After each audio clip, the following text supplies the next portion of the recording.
CUET के जरिए Delhi university में दाखिले की जो प्रोसेस है वो शुरू हो चुकी है। उसके लिए CSAS यानी कि सेंट्रल सीट एलोकेशन सिस्टम जो है वो लॉन्च किया गया। हमारे साथ इसी पर बात करने के लिए दिल्ली विश्वविद्यालय से वाइस चांसलर योगेश कुमार मौजूद हैं। सर, सबसे पहले तो ये जानना चाहेंगे किस तरीके से ये पूरा प्रोसेस होगा, क्योंकि इस तरीके का एग्जामिनेशन हमारे यहाँ पे कभी नहीं हुआ, इस तरीके से सीट एलोकेशन हमारे यहाँ कभी नहीं। देखिए, हमारे लिए तो आज बहुत खुशी का दिन है कि हमने अपना सीट एलोकेशन सिस्टम लॉन्च किया। अभी मेरी स्टूडेंट से रिक्वेस्ट है कि आप इस पर रजिस्टर कीजिए इस पोर्टल पे और ठीक से अपनी सारी एंट्री भरिए। रिजल्ट तो आपका एनटीए से हम ले ही लेंगे, लेकिन ज़्यादा से ज़्यादा प्रेफरेंसेस जो सेकंड राउंड में हम आएंगे तब आपको भरने होंगे। और एक अच्छा सिस्टम है, ट्रांसपेरेंट सिस्टम है और ये स्टूडेंट सेंट्रिक सिस्टम है, स्टूडेंट्स के हित में है। एक अच्छी चीज़ हुई है।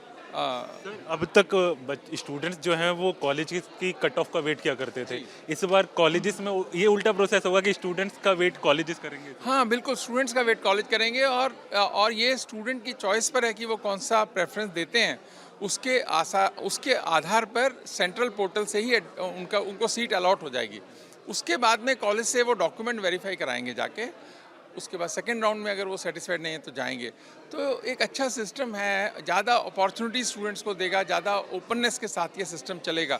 नहीं तो क्या होता था, अगर आप किसी ऐसे बोर्ड से पढ़कर आए जो लीनियंट है तो उनकी पॉसिबिलिटी एडमिशन की बढ़ जाती थी, प्रोबेबिलिटी ज़्यादा हो जाती थी अच्छे कॉलेज को लेना। अभी क्या होगा, एक ही मेजरमेंट से सब आ रहे हैं, तो जैसी परफॉर्मेंस होगी उस हिसाब से उनको ऑप्शंस मिलेंगे। सर, सीयूईटी के एग्ज़ाम में हमने इस बार देखा कि बच्चों को बहुत परेशानी की सामना करना पड़ा बच्चों को, और बहुत ज़्यादा जगह टेक्निकल फॉल्ट बहुत ज़्यादा देखना पड़ा। तो इस बार हम प्रोसेस में किस तरीके से देखेंगे? क्या इस बार टेक्निकल फॉल्ट होने के चांसेस फिर से ज़्यादा हैं? ऐसा लगता तो नहीं है, ये तो एडमिशन का प्रोसेस है। एग्ज़ाम में देखिए कितने कॉम्बिनेशंस थे, कितनी भाषाओं में ये हुआ। हमको वो अप्रिशिएट करना चाहिए। कहीं छोटा मोटा दिक्कत भी हुई, कहीं ज़्यादा भी हो गई, तो पहली बार था, कंप्यूटर बेस्ड सिस्टम था। और क्योंकि नीट का या जेई का एग्ज़ाम है, वहाँ पे कम्बिनेशंस कम बनते हैं बहुत। यहाँ तो इतने सारे कम्बिनेशंस थे। मैं तो एनटीए को भी बधाई दूंगा कि एक बहुत बड़ा उन्होंने काम ये देश के लिए किया है, जिसको कि आने वाले समय में और मजबूत होगा।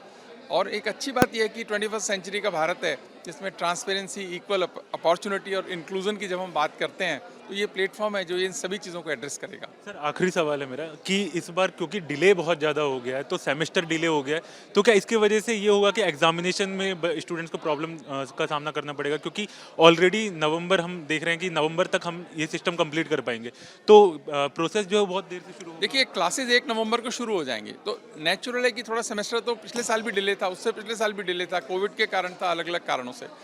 लेकिन हमारी इच्छा ये है, जैसे सेकेंड ईयर थर्ड ईयर का तो हमारा टाइम पे आ गया, तो ये भी जो सेशन है हम कोशिश करेंगे कि जून और जुलाई का जो मई जून जुलाई का जो वेकेशन का टाइम और एग्ज़ाम का टाइम होता है, वो भी हम लगातार चलाएंगे और नेक्स्ट सेशन हम टाइम पे लाने का पूरा कोशिश करेंगे। यानी इस बार समर वेकेशन नहीं होने वाली है? नहीं, समर वेकेशन तो नहीं होगी, इनके लिए तो नहीं होगी। बहुत शुक्रिया सर बात करने के लिए। वीडियो जर्नलिस्ट अमित कुमार के साथ हरीश झा, न्यूज़ नेशन, दिल्ली।